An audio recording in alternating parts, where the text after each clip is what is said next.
welcome to another installment of If It's in the Mind, It Can Be Managed. My name's Cuddy Cudworth, obviously the host of this. I say obviously, if this is the first time you've tuned into the podcast, you'll be like, who's this guy with a dodgy haircut? Well, I'm Cuddy Cudworth, the UK's leading mind management coach, self-titled Tepper, I'll have you know. Now, we don't do a lot of prep before the podcast, but today's information that we're going to be giving out in is how coaches can genuinely maximize their business. There's three parts to the podcast, Al. There's one for mindset and mental health, one for workplace wellness, and one for how coaches and businesses can genuinely maximize their getting more clients. To be fair, getting more clients is a big part for a lot of the coaches that I've worked with. So I know the power of networking. Yes. But I also know that if networking's not done right, it will be a waste of time, it'll be inefficient, and it'll just turn into a coffee meeting. Yes. And the reason I joined BNI, the number one reason I joined BNI, or what I found after about 6 months of going through the networking mill, is the reason BNI works is because that one word, accountability. It's not turn up, have a coffee, have a blether. Oh, yeah, I think I want to work with you, and then never hear from anybody again. Because I joined the BNI, and I was like, took away. BNI is the first place that I joined. And I was like, oh, my God, now I want to go and do every networking meeting because this is so good. I've been given clients, I've been given introductions. And then I went to other networking groups, and I was like, well, where's the accountability? I was like, yeah, there isn't any. Yeah. I'm never going to see you or hear from you again. And I know that because I'm good at body language. And I was like, oh. So I just went quite insular for BNI. However, that's an introduction to the podcast. Let's introduce you. Al Tepper, who are you? What do you do? And why are you here? Who am I? My name's Al Tepper. I'm 52. I've been in marketing for 30 years. I live in Hertfordshire with my wife and my son and my two dogs. And who am I? Outside of work, I'm a massive American football fan. Go Pack Go. Any Chicago Bears fans watching this can leave now. Sorry, but it's true. Why am I here? Because I run a fabulous marketing strategy and coaching agency, and I'm also a very proud member of BNI. I've got my BNI background on because we're talking about networking today. And I'm delighted to be the area director for Hertfordshire South. And I think I know a thing or two about networking. I'm also a national trainer for BNI. I've been in BNI 10 years. I'm a national trainer coaching in 2024, approximately 3,000 business owners on how to present themselves, how to generate referrals for themselves and for others, how to grow their partnership base, and how to get the best out of BNI. So I think I'm here to talk primarily about the connection of networking, the power of networking, and anything else that may crop up, because you are a legend and it could go anywhere. We will. There'll be a certain flow on organic. Oh, let's go there. Then this is where we're going to go. So absolutely. The reason I wanted you on, Al, is I kind of want to showcase everyone that technically you are a marketing business. Yes. So you're going to be great at the social media channels, at the LinkedIn's, at building email portfolio, helping people genuinely. Marketing is I believe, more valuable than sales training. Marketing is what drives the sales. If you're not good at the marketing, the sales will fall flat, correct? I would agree. Both marketing and sales have a function, but the function of marketing is to make sales people's lives easier by giving them lots of prospects to call, and making the calls and the closing easier, because the marketing should lower the risk and qualify people so that any objections are handled before the salesperson gets to speak to them. And in a perfect world, what salespeople want to do is make loads of commission. So they don't want to be spending time doing what marketing should have done. So for me, marketing is more important because that's how you have happy, successful salespeople. There are people who might disagree, of course. I'm a big believer in, if there's no resonance, there'll be a bad feeling about things. Resonance comes first. Absolutely, 100%. Resonance and relevance are everything. And then you're in a position to do business together, I think. Yeah, absolutely. and it's funny because somebody asked me the other day, why do you do like a 30-minute chat free with people? I said, first of all, I can generally help people resolve their problems in less than 30 minutes if they're open to it. But it lets them know that they need to like me, hair, voice, attitude, the way that I swear. And to me, because I can't work with moaners or complainers. So if they're in a state of moaning or complaining, there's no point coming to me because I'm solution focused. And they were like, oh, that makes total sense. I'm like, absolutely. I don't mind a free consultation because I have to make sure I can get the solution that you want to unblock the subconscious mind. So what we're going to be talking about today, and this is what's the real connection of networking? It's a really powerful question. And when you told it to me, I immediately started to go into meditation mode on it. The connection of networking is that the Clue Train Manifesto from the late 90s taught us that markets are conversations. Markets are conversations. And if markets are conversations, then the connection of networking, the real value of networking is understanding that all of our jobs, doesn't matter what we do, anyone listening to this, you can be a chef, you can be a scientist, you can be a fire person, you can be a police officer, you can be a paramedic, you can be a teacher. It doesn't really matter what you do. But fundamentally, what we all do is rooted in conversation. One way or another, we're having a conversation with someone or something. If you're a scientist, you're having a conversation with chemicals, if you think about it, with samples, with experiments. An experiment itself has a methodology, and that is a conversation of logic, proposition, all the way through to conclusion. If you are a police officer, you're having conversations with people, trying to de-escalate situations, trying to process and progress situations. And if you are a business owner running your own business, then you are having a conversation 100% of the time with your market. Your market's already in a conversation because we know markets are conversations. And if you're a business owner, then your job really is just to be a master of the conversation and in the middle of your market. Because if you're in the middle of your market and everybody knows what you do and trusts what you do and likes what you do and likes you, I can't see how you're going to do less business. Yeah. You're only going to do more. And so fundamentally, the connection of networking is that without conversation and connection, commerce is not possible. So you can just be talking to yourself in a room, but you can't do business. And equally, if you go networking and connect with people, whether it's on LinkedIn, whether it's through BNI, obviously I'm a fan of BNI, so I advocate for that heavily because I know it works and I believe in it as a system. And I say that having been in marketing for 30 years. Whatever it is you're doing, connection is the first step, because you can't talk to yourself in an empty room and do business, but you can go networking and not be very good at conversation and still do business. So without the connections, nothing happens. Conversation on its own has no value. Conversation plus connection creates commerce. And so networking is people's ability to plug in to other people. And without other people, no business survives, period. There is no business in the world that sells nothing to a marketplace, that sells nothing to no marketplace. It's not possible.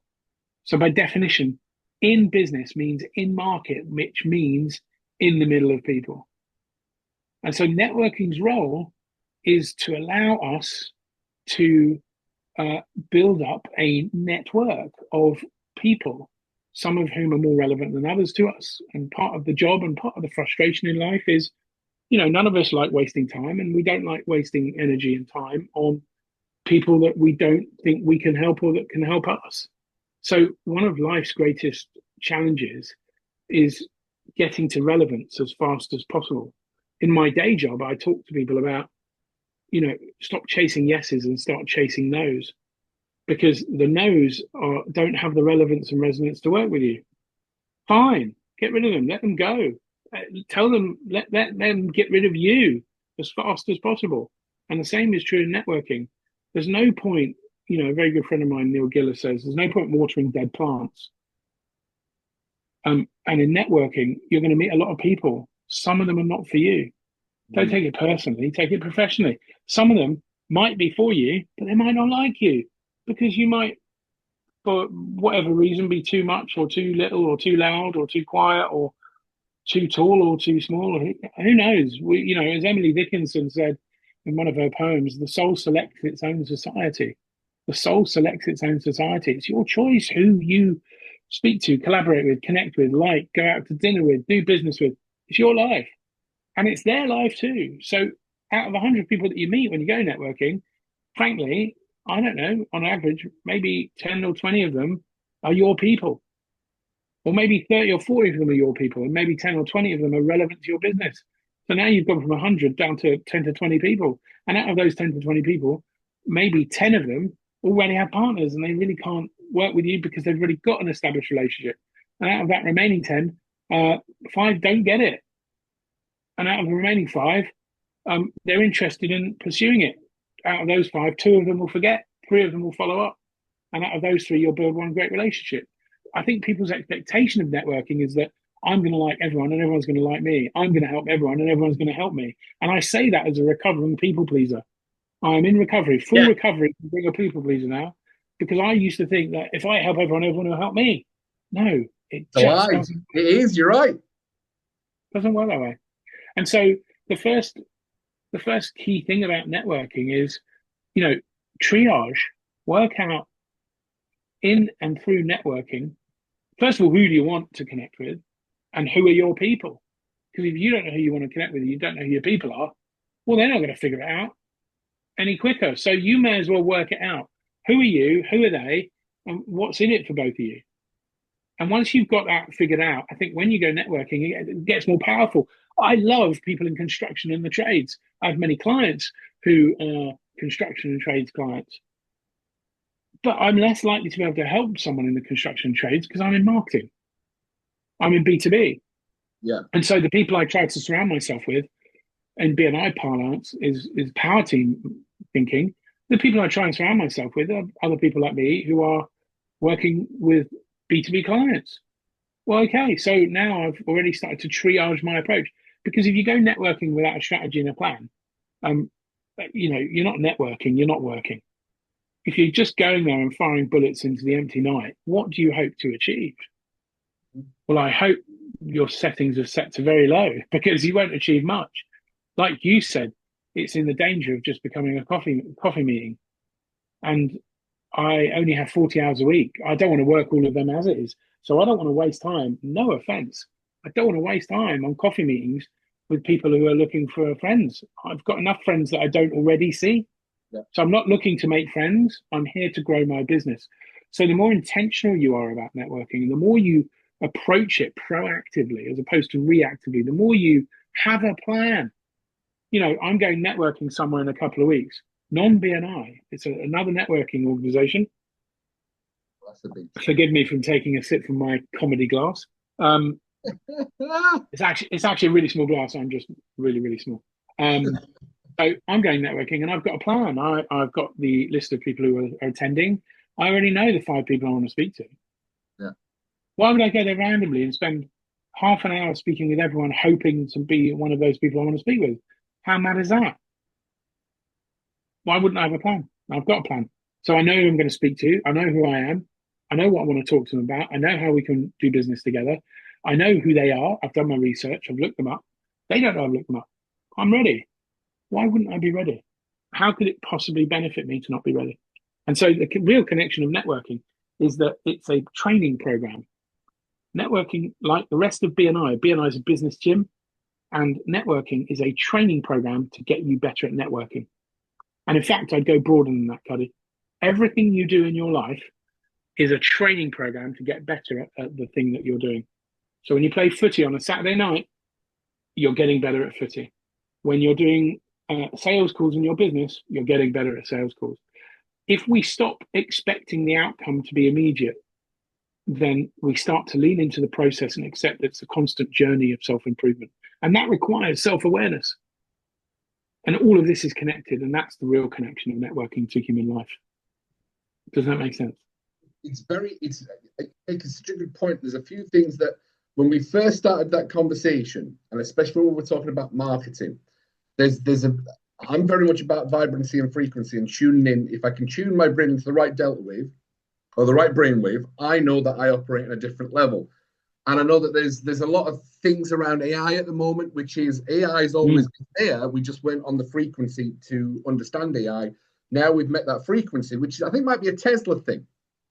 Tesla was always about frequency, but it's kind of the same thing of that's what marketing, isn't it?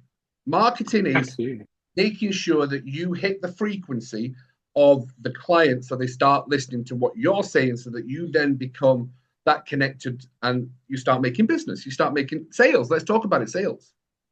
Absolutely. Ultimately, we live in a world where people buy from people. And we talked about resonance and relevance earlier. And the bottom line is the number one question I get asked by clients all the time, like, or I should have a little bell that I ring every time I hear it, because it's just a standard question. How do I get more? It doesn't matter what the end of that saying. How do I get more sales? How do I get more engagement? How do I get more traffic?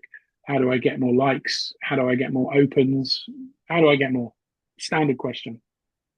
Everybody wants more.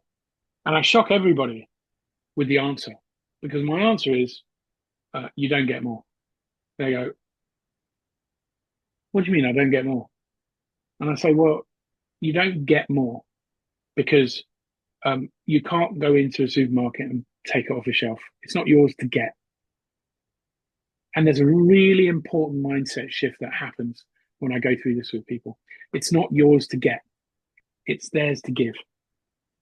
And there's a really big difference here. Because if you think you can go and get more, then you are relegating your prospects to cattle, to objects on a shelf that you're in control of, and you can get more. You can't. It's the wrong question. How do I get more? The right question is, what do I have to be for them to give me more? What Ooh. what do I have to be for them to give me more? If you want more attention, what do you have to be for them to give you more of their attention? If you want more sales, what do you have to be for them to give you more business? Because when we say, how do I get more? We're removing the most important part of the equation, and that's them. They're in charge. You're not in charge of them. You're in charge of you, and you want something from them. So don't ask how you get more from them. And as JFK said, ask not what this country can do for you. Ask what you can do for this country. Ask not what your next customer can do for you. Ask instead what you can do for your next customer. I wish I'd made it up, but JFK clearly takes the credit because it is a big mindset shift. And it's the same in everything we do in our lives. And that's why Giver's Gain in BNI is so powerful. And that's why Ivan Meisner, may he be blessed forever, settled on it because he realized that it's giving that builds relationships, not taking. Taking builds animosity. It builds distance. It builds fear. It builds, suppression of self. Taking puts us into threat mode, stealth mode. Giving unlocks and opens up everything, doesn't it? Because everybody wants to work and be around people who are giving. And then it's up to the person who's giving to make sure they have good boundaries, that they don't give to the wrong people, don't, water the dead plants, don't, fill everyone else's cup before they fill theirs. The great thing about Giver's Gain is it's two sentences. Givers gain and givers also know when they're not gaining. And if you're not gaining, what do you do about it? Well, maybe it's the wrong people. Maybe people are taking too much. Maybe it's not reciprocal. The whole fundamental philosophy of Giver's Gain is reciprocity. And so all of this is a focal point to help us get better at understanding the laws of reciprocity. Because if I help you grow your business, how are you going to feel about me? Now, you might talk a good game and say, oh, Al, thanks for the business. I'll try and think of you. And then nothing happens because you're not at that professional frequency yet where you're going to follow up and take care of it. You found a good partner in me. I've given you a piece of business, but you're not going to take care of the relationship and build the reciprocal bridge so that we make more of it. So then I might give to you again. I'll test it one more time. Maybe they were busy. Maybe they forgot. Cuddy, I've got another client for you. After the second time, my next statement is, let's have another one-to-one because I want to give you even more. Now I'm looking for you to say, oh my God, Al, you've given me 2 clients already. Never mind you giving to me. I need to give to you. And in my mind, I'm going, yeah, that would be great, buddy. Let's sit down and talk about it. If after all of that, you're still not giving to me, I need to do you a favor and teach you the lesson by pulling the drawbridge up. And when you wonder why I've gone away, maybe your self-awareness will help you work out that I helped you, but you never helped back. So reciprocity died. And I then need to look after myself and go and find another cuddy. And there's only one cuddy, but I need to go and find another cuddy that I can build that relationship with. Because if I carry on just giving you business and you don't reciprocate, then my cup's going to run dry. And it's okay to hunt in the context of giving. What you can't do is hunt in the context of just hunting. We all need to close business. Yeah. And I suppose that the ethos of givers gain is I'm going to give so that I gain is not the worst way of looking at givers gain. No. I mean, there's so many, there's probably 50 different ways to look at it. But the reality is we need to gain. Let's start with the truth. If nobody feeds me, I die. If nobody puts money in my business goes under. So I've got to. In fact, I would say I have a moral and an ethical obligation to grow my business, to my family, to the people around me, to my clients, so that I can help more people and earn more and have a nicer life. We're in business to be in business. The gain has to happen. The purpose for me of Giver's Gain is to connect to the power of giving to gaining.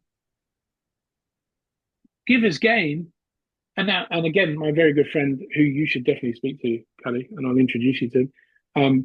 My good friend Neil Giller would say, "Givers give," and his point is, don't worry about the gain; it will come back. And to a large degree, he's right, because if you focus on the gain, the risk is we're all natural hunters. If you focus on the gain, the risk is that you'll focus more on hunting than farming.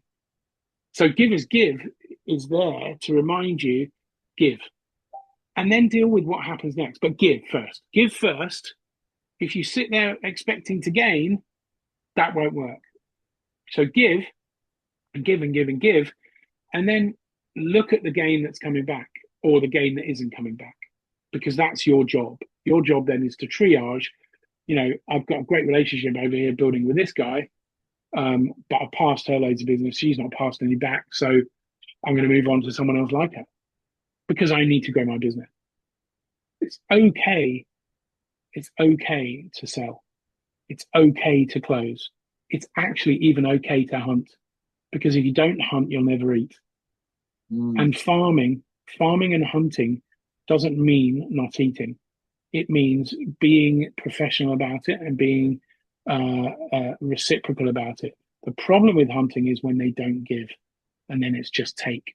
That's the bad end of hunting, and it gives all of hunting a bad name. But if none of us hunt, you farm massively, but farming includes an element of hunting, because at a certain point you've got to go and pick a chicken from the coop for dinner.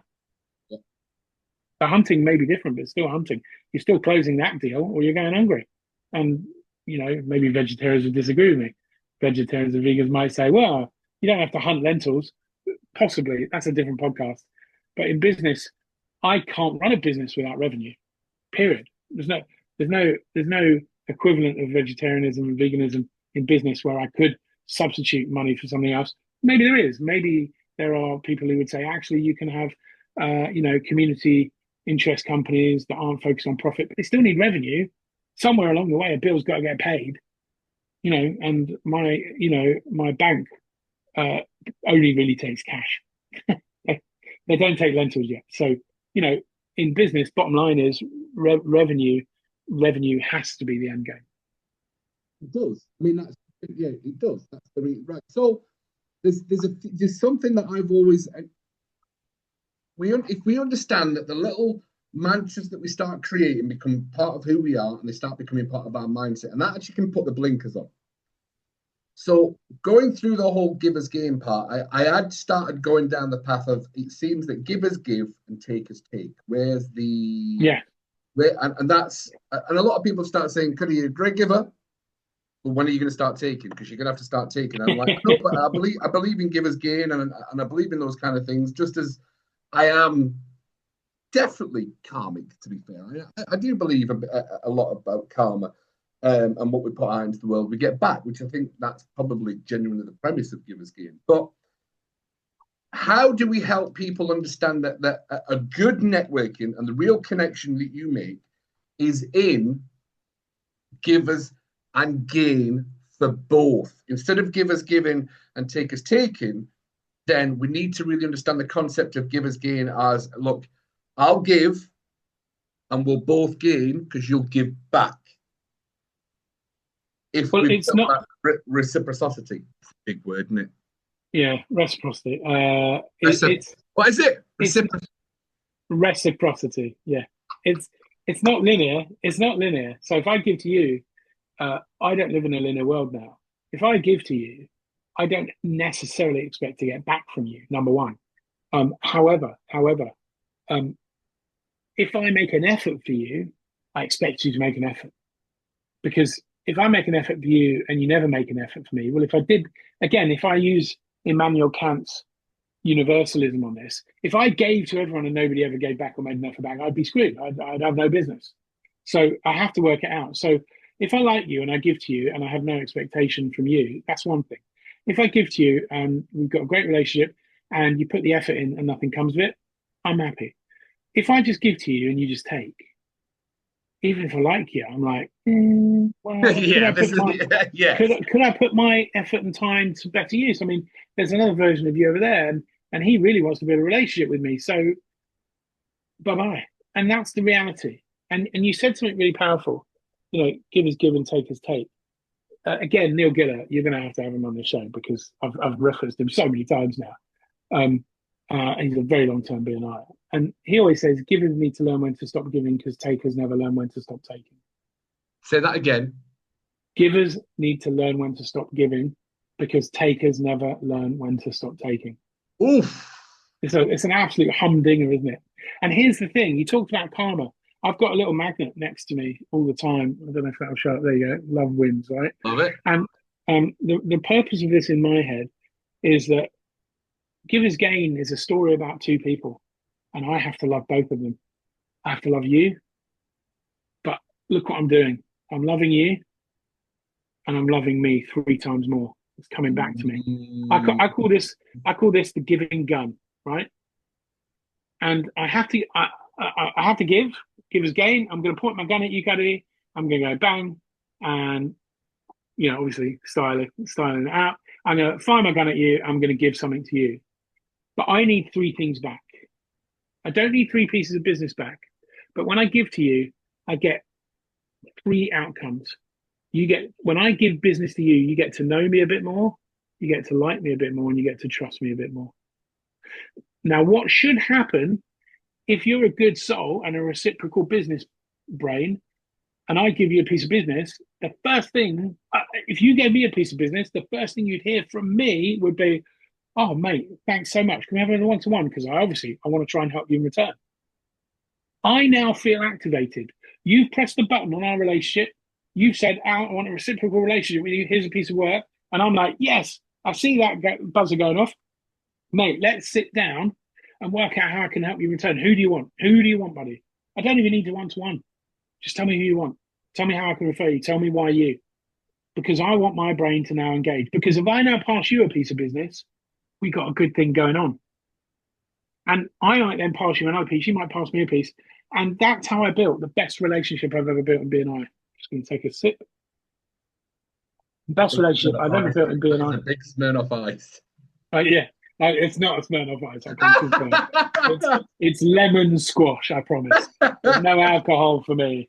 So the best relationship I've ever built in BNI. I joined BNI Bentley in Elstree.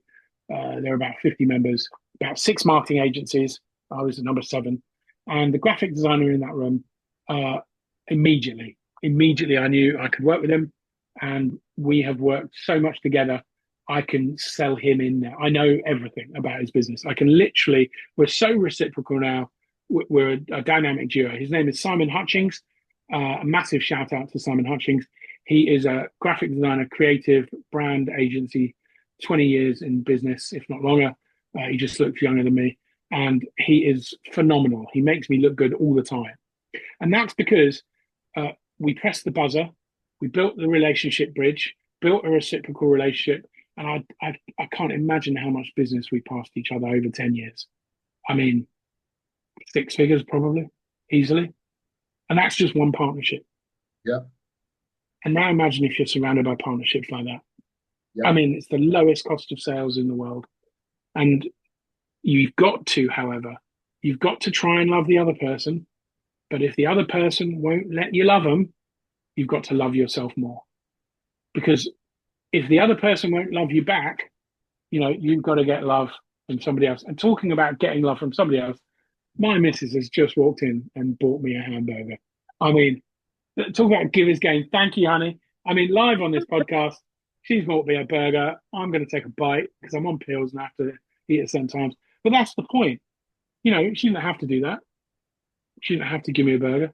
I don't have to take a bite, but I'm going to. That's all right. Well, look, while you're chewing on the burger, which is absolutely fine, I think the whole premise of a coach coming into this or any kind of business coming into this and thinking, how do I make my time valuable in any networking situation that you've gone into? And my experience of networking is mine was first BNI, and I thought, oh, well, if all networking is like this, I'm going to go and do this with other networking. And then I was just like, you got that automatic feeling of, oh, that's not how networking is. And I know I pre-mentioned that before, but I'll share what my real experience of actual networking in and givers gain and that want and will to be able to give is. I've been introduced to some businesses that I would never have found on social media. Yeah. And I know the cost of, and there's a fascinating story, and you're a marketing agency, so you'll be able to say, actually, that's how much I charge, funnily enough. But I remember one of my friends had said, look, I paid £3,000 for a Facebook social media ad, and I got no leads from it whatsoever. That was £3,000. And I didn't get any leads. And I was like, wow, I know what I pay for the BNI. And I'm like, I got 7 leads last year. Yeah. 4 of them turned out into big relationships that I'm still working with now because of building that relationship. So that the true or the real connection in networking for me has been building that. I think me in person is better than me on, again, this could be a mindset problem because I'm trying to learn LinkedIn a little bit more.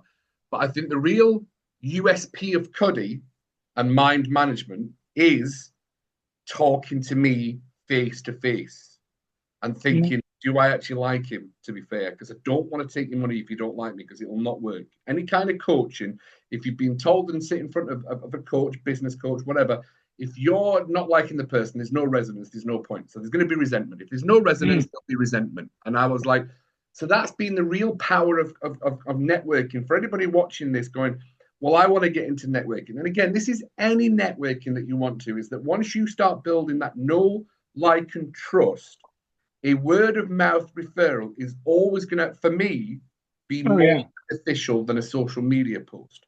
But that's I'm 47. I'm 47, and I think a lot of things on social media are not real. They are a little bit fake and can be done with AI.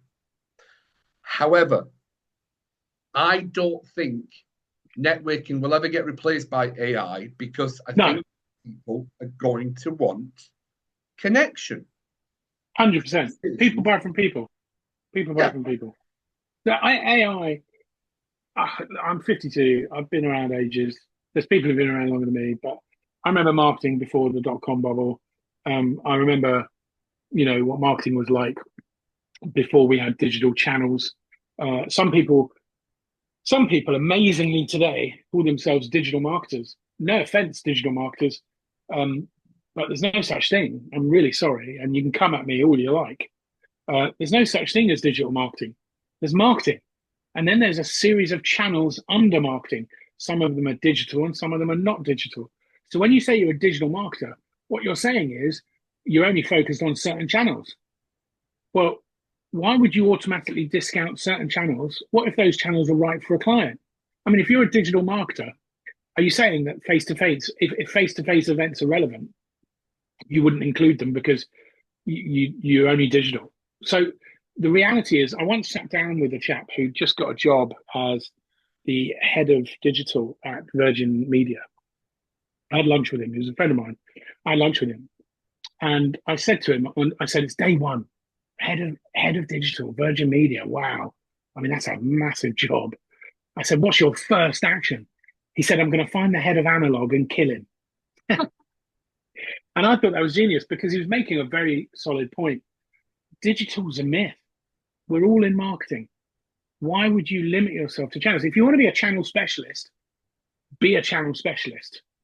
But don't give people the impression that's all there is in marketing, because it's not true. Marketing is marketing. The channels under it are endless.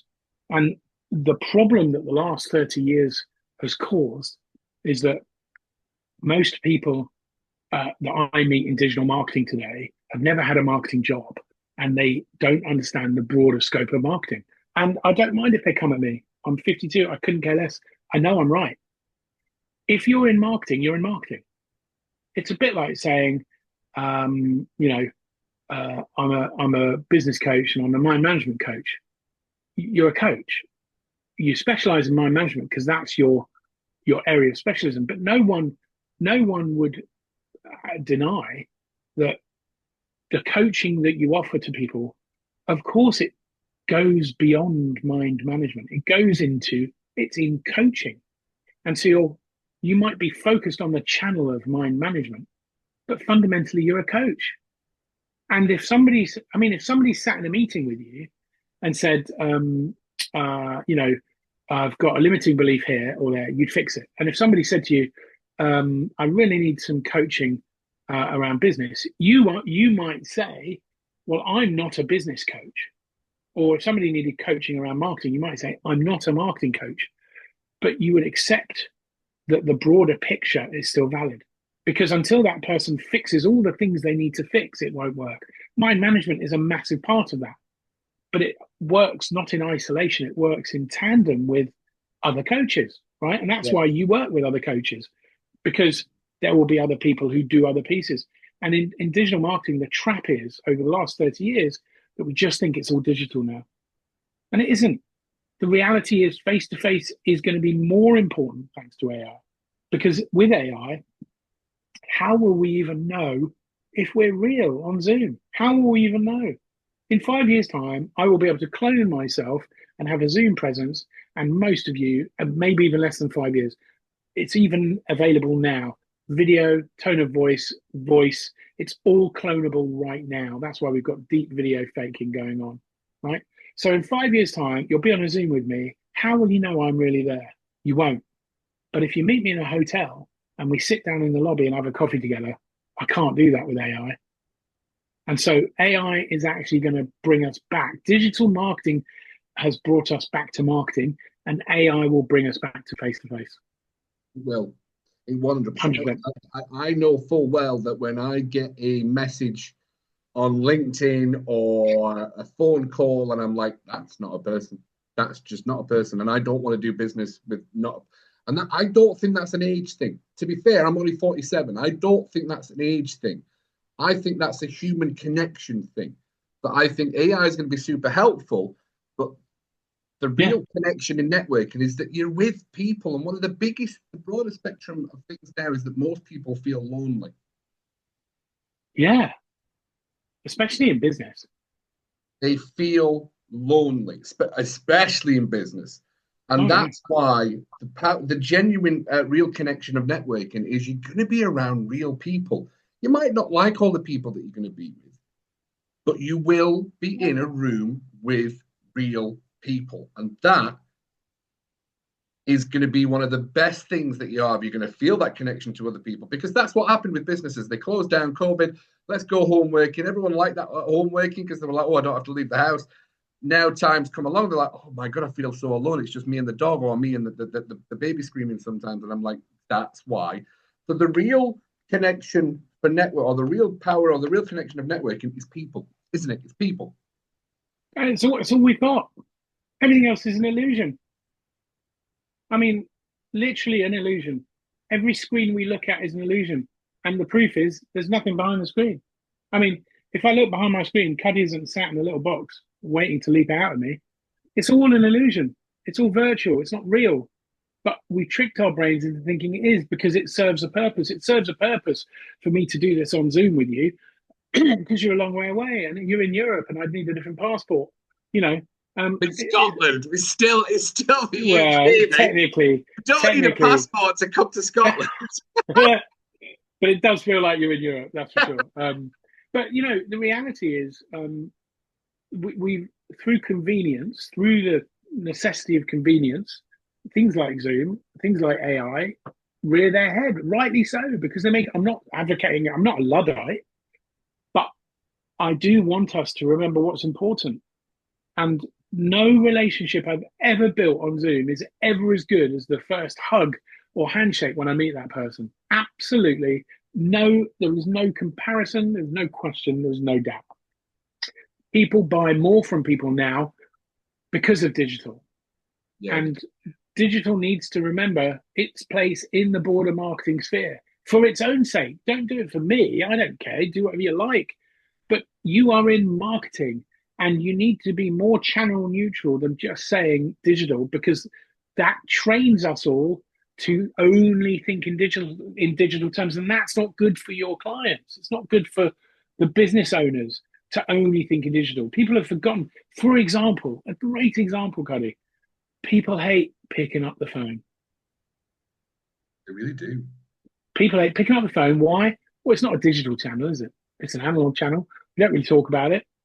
How many digital agencies out there can honestly say they tell their clients to call people? I'm betting it's a very low number.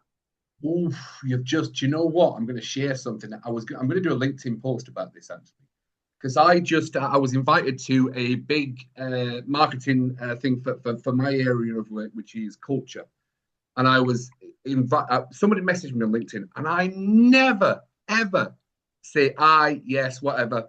Pretty much the standard thumbs up. I'm never going to talk to you ever again. There was a nice message, and I went, yeah, just book me in. I'll speak to you next week about it. Not a problem. Book me in. And I had a chat with somebody on Zoom, and I was like, I said, I just want to ask you, what did you do to get me to pick up? They went, oh, we don't do it with AI. We actually sent you a message. First of all, a lot of people, because they see on Facebook, my Facebook's Cuddy and Carol. So if I get a message saying, hey, Cuddy and Carol, how are you? I'm like, you don't know who I am because you put me and my wife's name together, right? So I just ignore. There's no connection. There's no personality. There's no nothing there. Or hey, Carol, how are you? I'm like, nope, you don't know who I am. You've clearly not done it. And I had a chat with them and I said, look, thanks for this because I wanted to learn your sales technique. They went, seriously? I was never coming, but I need to learn your sales technique. And they called me back and they went, by the way, we really enjoyed the chat with you as well. I went, no, it was brilliant. I said, I'll think about booking it next year. Thank you. It was great. They had connection. There was no emotional manipulation of why I needed to be at that thing. They were like, no, we want to show you the presentation. We want to show you this, Cuddy. It was actually quite reasonable for a big thing. It was a really reasonable price. I was like, nope, if next year I'll be able to afford that. That's not a problem. That's something I'm going to do. And then I gave them a bit of a Cuddy thing. I said, by the way, this time next year, you're going to be asking me and paying me to come to your event. 4 of the people out of that business have gone and searched my LinkedIn. And I've been given a cheeky little wink going, told you you'd be coming and asking for me. But that's connection. That's genuine connection. No sales. And it's authentic. And you know what? I have something. I run a program called the Content Gym. It's now built into my Lazy Marketing Academy. I just include the methodology and the learnings for all my clients. And when I ran the Content Gym as a solo product, I always used to say to people, there's something called the dinner party test.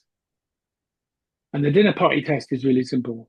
When you're getting ready to post something on LinkedIn, I want you to pretend you're sat next to someone at a dinner party, and I want you to read the LinkedIn as if you're talking to them. Because if it sounds like something you would say to somebody at a dinner party, post it.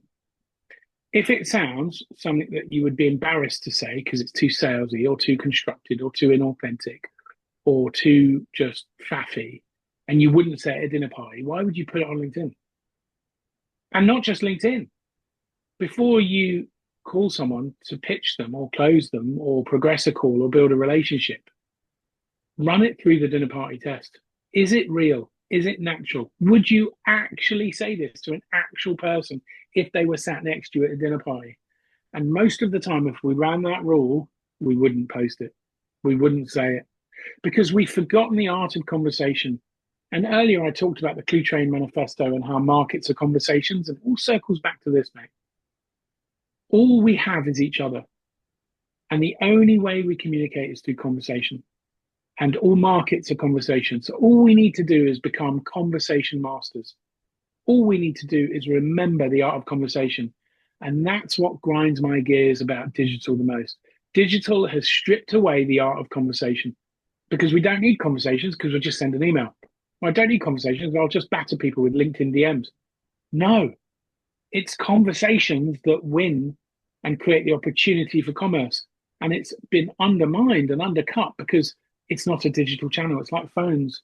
No one needs to phone anymore. Just send them emails. Just, run Facebook ads. And by the way, emails and Facebook ads have their place and work brilliantly too. But so does picking up the phone. And one of the most powerful marketing strategies I've unleashed for a client in the last 12 months is picking up the phone. Because you know why? No one else is doing it. What did I do after the chat with Martin? Picked up the phone. Gave me the phone numbers. Could you just call them? So on the drive back from my BNI, where I went to go meet Martin, I called 3 people. You, one of them, Al. And I knew I'd met you before because I knew every time I see the name, I'm like, I know Al. Don't know why, but I knew when I could. I remember you from that? Boom. We made that connection. Now, if you'd have sent me an email, I wouldn't have remembered you. I might have remembered your name, but I might not have. Right? If you'd have sent me an email, it would have been one of 300 emails I get today.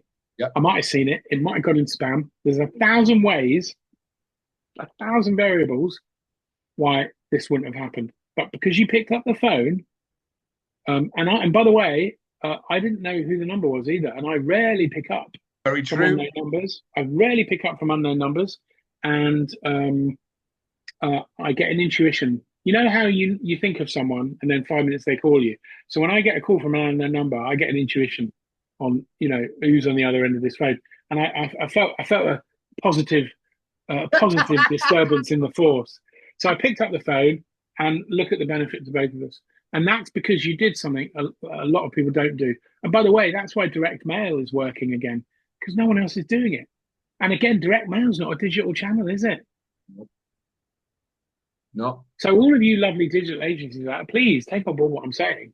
Please broaden out into wider marketing and understand your place in the marketing sphere, because it's good for your business to be in marketing. It's much better for you to be marketeers than to be digital marketeers, because you're limiting human interaction, and that's not what you're about. And by the way, it's none of your fault. You've done it because that's what we've done for the last 30 years. But this generation, you can change this.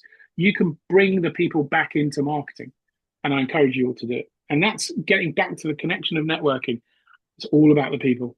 It's all about the people, because without people, what connection can we make anyway? Yeah. And like I said, and I know we're going to start wrapping up because I know you've got a busy afternoon, and we did have a long chat before we started the podcast. By the way, we pushed all that to the side. That never even popped up, did it? Yeah, unrelated, absolutely. Great conversation, though. But that's the power of networking, and it's the real connection of being with people, whether you like them or don't like them in the room, which, let's be honest, happens on a daily basis. There's still being a connection made. And that's absolutely the power of any networking for any business, it's to have a chat with someone to find out whether I actually like the person who's talking, or to whether I can be able to help, or vice versa. Am I a good fit for your business? And I had that with a business. They got in contact. They went, "Oh, I want to do a mental health." And I says, I've got a training. It's called SLAP training. If you could slap your staff for positive mental health, would you do it? That's the laugh that we always get. And they were like, "Oh, well, we just, because it's a more valuable course, because it's a broader spectrum how we can actually make people feel heard. It's a training on how to listen, managers to listen to their staff, leaders to listen to their managers." And they were like, "Oh, we're just going to pay for St. John's Ambulance to come. It's only £900 for a mental." I went, "Book it." I said, "If it's just a mental health training, by the way, I know people that'll do it for free. So if it's a cost thing," but this was all in email, and I'm like, they don't know me. So even out looking at that email, because I understand tone, if they're in a bad mood with their emotions, they'll read that as a snippy email. Whereas actually it was like, trust me, I'll help you. Jump on a call with me. I'll introduce you to someone. They'll do you a free mental health training. But typing, because I tried to get him into the phone call, it just disappeared. I'm just like, I know they're going to think I'm a dick. I don't mind, because they never once picked up the phone and said, can I speak to you, Cuddy? And that's the power of You can't save everyone. Yeah, you can't save everyone. No, I actually it was a glorious moment of they didn't want to talk. How can I genuinely make that connection if they're not going to talk? They still want to do 3 emails, and I'm like, nah, it was a win. I know I'll get the business in the future anyway. It was a win. It was an absolute win. There's an unbelievably brilliant and relevant quote from Frank Zappa, the famous outlying disruptive musician from America in the 60s and 70s, and the 80s, I think, actually. Frank Zappa said, a computer can tell you a story, but it can't tell you the whole story because it just doesn't have the eyebrows. He knew it back then.